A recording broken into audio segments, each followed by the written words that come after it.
मैं डॉक्टर दिवाकर प्रजापति कानपुर उत्तर प्रदेश से हूँ और हमारा अभियान बेटी बचाओ बेटी पढ़ाओ बेटी सुरक्षा संकल्प यात्रा कानपुर से 2 जनवरी को चली थी और आज आपके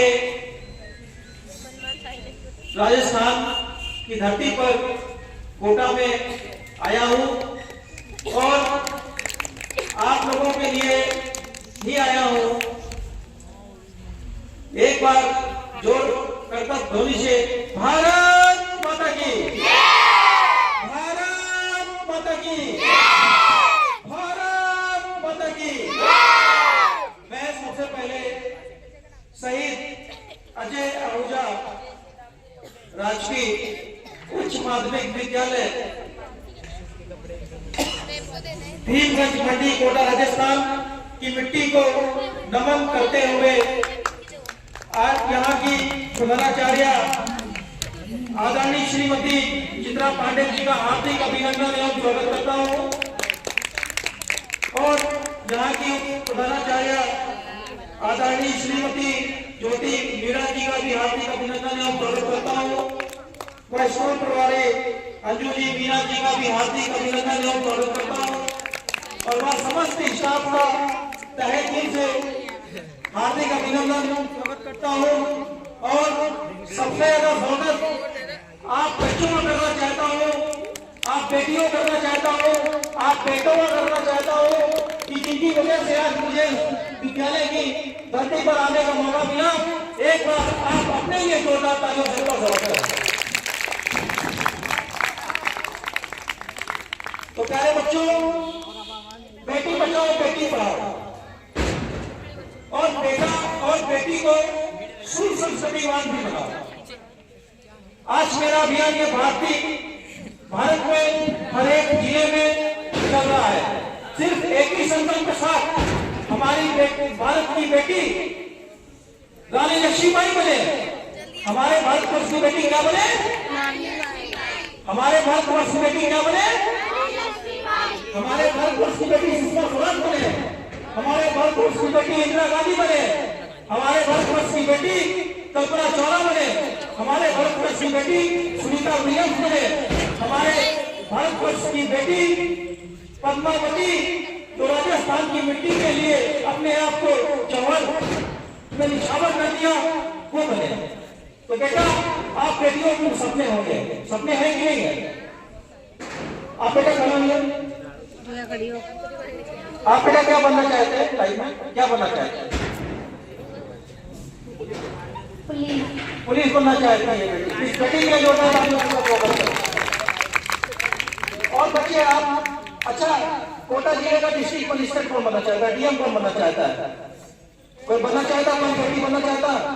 आप चाहते बेटा बनना चाहते हो? यस, इस बेटी के कोटा तालियों से स्वागत है।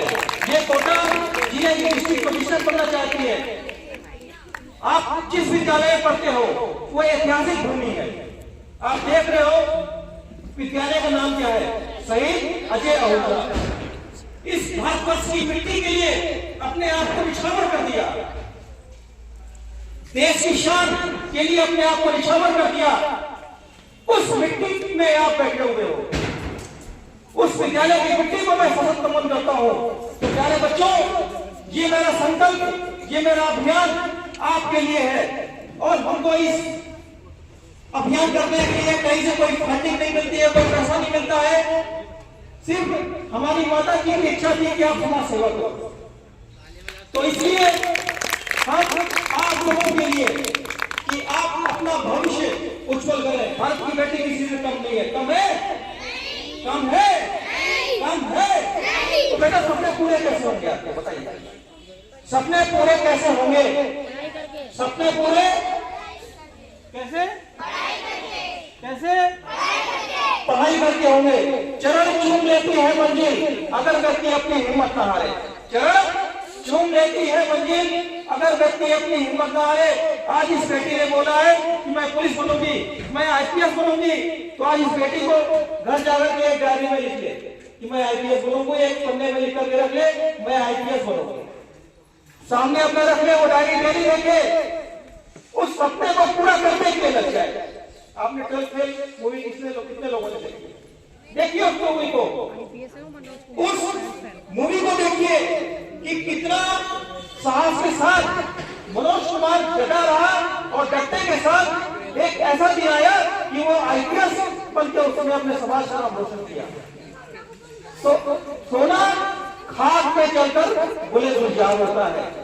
सोने का आपने देखा है, सोने की बाली बनती है, सोने के तरह तरह के आभूषण बनते हैं, हर चीज बनती है, लेकिन वो तपाया जाता है, हाई डिग्री में तपाया जाता है, तब जाकर के वो सोना आप बालियां, नथुनी, कई तरह के आभूषण आप पहन सकती हैं।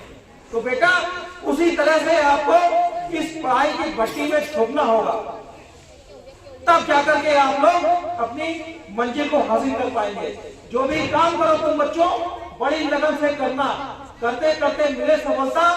याद इसे तुम रखना कि रस्सी के आने जाने से पत्थर भी गिर जाए, कौन काम ऐसा है जग में करने से ना आए। तो बेटा उस दिन हमारी गुरु दक्षिणा क्या है? मैं आपसे कुछ पैसा नहीं ले रहा हूँ, मैं आपसे कुछ भी नहीं ले रहा हूँ। हमारी गुरु दक्षिणा ये है कि हमारी माँ के यदि सपने पूरे करेंगे। हमारी माँ 85 ईयर्स की है, ओल्ड है, 85 वर्ष की है, 1939 में पैदा हुई।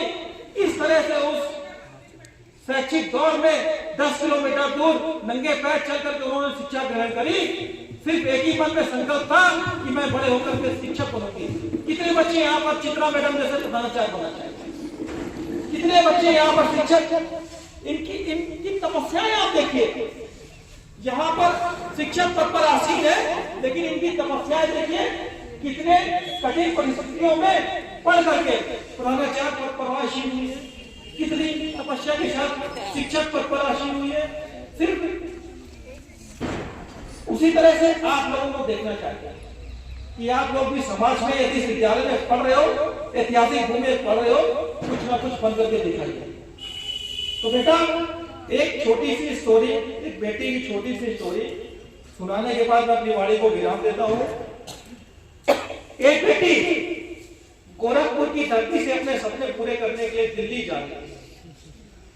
एक बेटी गोरखपुर की धरती से लखनऊ में ट्रेन में सवार हुई, पद्मावती एक्सप्रेस में बैठी और कुछ अलीगढ़ के रेलवे स्टेशन में कुछ अज्ञात लड़कों ने, बदतमीज लड़कों ने उसको चलती ट्रेन से नीचे छेड़छाड़ करके फेंक दिया। तो जब उसकी आंख खुली तो दिल्ली के अस्पताल में भर्ती हुई थी।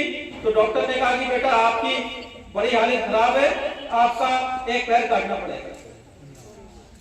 तो उस बेटी के लिए देखिए क्या, अब जो अपने सपने पूरे करने के लिए जा रही थी, डॉक्टर ने कह दिया एक पैर काटना पड़ेगा। तो उसका एक पैर काटा गया और काटने के पश्चात वो बेटी क्योंकि दृढ़ संकल्पित थी कि मैं जीवन में पर्वतारोही बनूंगी, तो वो फिर आती है 4-5 महीने के बाद अपने गांव वापस आती है। 1 साल के बाद फिर जाती है, कृत्रिम पैर लगा करके अभ्यास करती है, शेरपा टेन से मिलती है, ट्रेनिंग लेती है और फिर निकल जाती है बर्फीली चोटियों में हिमालय जीतने के लिए। तो वो बेटी माउंट एवरेस्ट की चोटी को फतेह किया। उस बेटी ने कितने संघर्षों के साथ और पूरे भारतवर्ष का तिरंगा हिमालय की चोटी में फहरा दिया और विश्व की 7 चोटियों में तिरंगा फहरा करके अपने भारतवर्ष का नाम किया, अपने माँ बाप का नाम किया, अपने गुरुजनों का नाम किया। ऐसी वो बेटी थी। उस बेटी के लिए जोरदार तालियों से उसका स्वागत करें। तो बेटा मैं अपनी वाणी को यही विराम देता हूँ। और जो हमारे साथ में आज रश्मि प्रजापति जी आई है, वो आपके रेलवे में भी डीआरएम ऑफिस में रेलवे में एम्प्लॉय है और वो भी हमारी बड़ी बहन के रूप में हमको हमेशा आशीर्वाद देती रहती है कि भाई तुम आगे नेक काम करो और आगे बढ़ो और अपने जैसे दिवाकर प्रजापति तैयार करो कि पूरे भारतवर्ष में निस्वार्थ भाव से सेवा करे। जय हिंद, जय भारत।